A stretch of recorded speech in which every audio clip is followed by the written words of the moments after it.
We kept things pretty quiet for today, but believe it or not, we actually had another bit of a foggy start.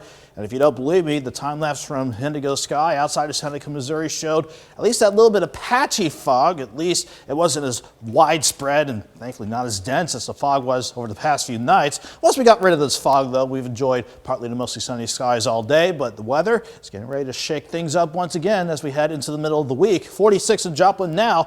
Quiet skies still outside, but partly to mostly cloudy skies is what we've been seeing all evening long. 46 in CJ, Oronogo, Webb City, Seneca 45. We have 44 in Neosho and a little bit cooler. Some lower 40s popping up already near Granby, where you're sitting at 42. In general, most spots trying to hold on to the mid 40s, but already seeing more lower 40s popping up in our far eastern counties.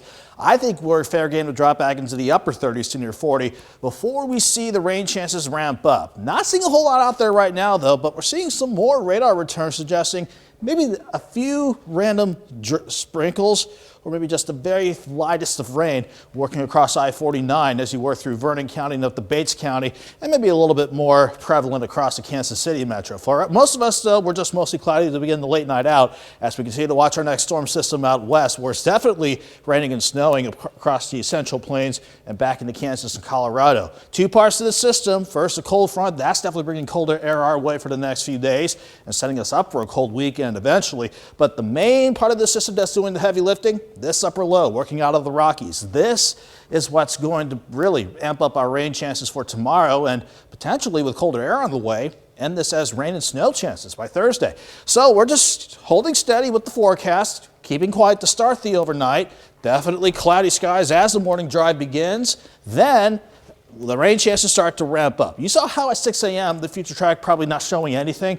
I wouldn't be surprised if we had some showers getting going as early as 6 a.m., but definitely throughout the morning drive and certainly throughout the day tomorrow, the rain chances are going to increase across the region.